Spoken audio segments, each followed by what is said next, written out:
Oh my god, duh dok, aku sakit kepala. Udah 2 hari nggak hilang-hilang. Mau resepnya dong dok, cepet ya.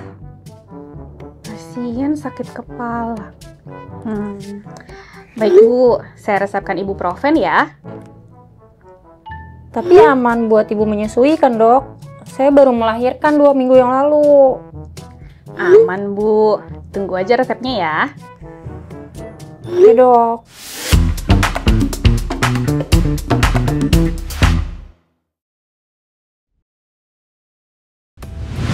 Halo dokter, hari ini kita akan bahas satu kasus yang kelihatannya sederhana, tapi ternyata punya risiko besar kalau kita luput, yaitu sakit kepala pada ibu postpartum.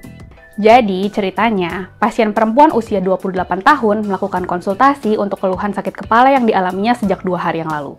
Lalu dokternya meresepkan ibuprofen tanpa menggali riwayat medis lebih lanjut. Setelah ditelusuri, ternyata pasiennya itu baru 2 minggu loh postpartum. Dok, di sini pentingnya menggali informasi yang lengkap. Anamnesis itu nggak cuma mengumpulkan gejala, tapi kita juga harus memahami pasien secara menyeluruh dalam konteks gejala yang dialami. Apakah pasien sedang hamil, lansia, pasca operasi, pasca trauma, atau seperti dalam kasus ini, pasca melahirkan dan sedang menyusui. Karena ternyata sakit kepala pada masa postpartum itu bisa jadi gejala kondisi yang serius. Nah, apa diagnosis banding yang harus kita pertimbangkan? Selain sakit kepala jinak umum seperti migrain kronik atau tension type headache, diagnosis berikut harus kita pertimbangkan juga pada pasien yang postpartum. Yang pertama, preeklamsia postpartum. Iya dok, preeklamsia itu juga bisa muncul bahkan setelah persalinan. Biasanya disertai dengan tekanan darah yang tinggi, nyeri kepala hebat, gangguan penglihatan, atau nyeri pada epigastrium.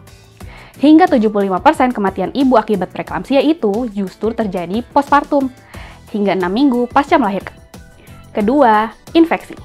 Infeksi ini ada 3 jenis. Yang pertama, ada infeksi terkait dengan persalinan dan menyusui, seperti adanya sisa produk konsepsi atau endometritis, infeksi saluran kemih atau ISK, mastitis, dan abses payudara. Terus, ada juga infeksi pada sistem saraf pusat seperti meningitis atau ensefalitis. Yang terakhir, ada juga infeksi insidental seperti flu, demam berdarah, dan lain-lain. Terus, tentunya karena tuntutan merawat bayi yang baru lahir, kurang tidur, terus sering melewatkan waktu makan atau minum, perasaan stres, tangisan bayi yang terus-menerus, serta adanya baby blues atau depresi postpartum. Semuanya ini dapat berkontribusi pada munculnya sakit kepala. Keempat, kehilangan darah atau anemia saat melahirkan itu juga dapat menyebabkan sakit kepala dan atau pusing. Jadi, perlu juga ditanyakan tentang proses persalinannya, apa yang terjadi selama persalinan, dan apakah perdarahannya itu masih berlangsung hingga saat ini. Terus, postdural puncture headache. Hal ini kita pikirkan terutama jika sebelumnya pasien itu mendapatkan anestesi spinal atau epidural saat persalinan. Biasanya, pasien akan mengeluhkan nyeri kepala hebat saat berdiri dan membaik saat berbaring. Terus, yang lumayan jarang tapi juga harus dicurigai, itu ada cerebral venous thrombosis. CVT ini termasuk juga stroke. Kasus ini tuh sering banget terlewat. Padahal, masa kehamilan dan juga nifas, ini faktor resiko utama trombosis vena cerebral. Karena resiko pembukaan darah itu meningkat selama periode peripartum. Gejalanya bisa sangat bervariasi, seperti nyeri kepala hebat, kejang, defisit neurologis vokal, hingga penurunan kesadaran. Meskipun emang jarang sih, tapi periode postpartum ini merupakan periode resiko stroke yang lebih tinggi pada wanita muda. Terus, selanjutnya apa yang harus kita lakukan? Yang utama itu, lakukan evaluasi secara menyeluruh. Anamnesis itu kuncinya di sini. Pertama, tanyakan riwayat kehamilannya, termasuk pemeriksaan antenatal, pemeriksaan tekanan darah, urinalisis, obat-obatan yang dikonsumsi, serta hasil atau kekhawatiran dari USG. Kemudian, tanyakan juga detail persalinannya. Apakah ibu melahirkannya per vaginam atau sesar? Terus jangan lupa tanyakannya juga ya alasannya kalau misalnya dia sesar.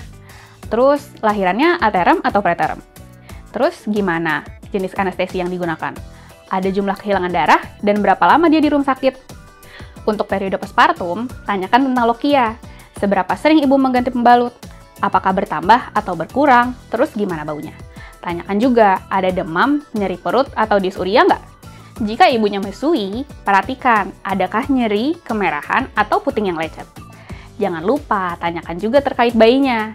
Tanyakan apakah ini bayi yang pertama, siapa yang membantu dia untuk merawat bayi, bagaimana pola tidur dan juga nutrisi ibu, serta kondisi bayinya, apakah bayinya sehat, sakit, dan kenaikan berat badannya gimana.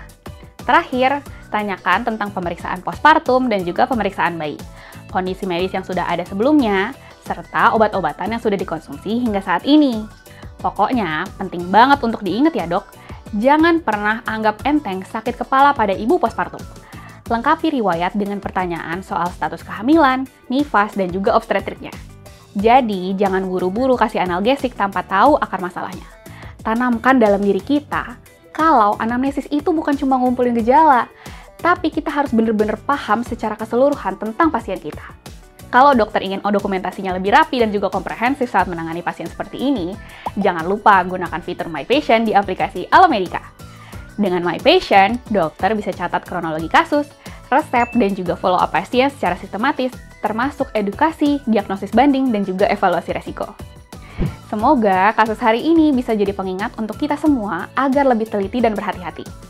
Like, share video ini ke teman-teman sejawat. Dan juga jangan lupa subscribe channel Alomedica untuk pembahasan klinis lainnya. Jadi dokter andal dalam genggaman, salam Alomedica.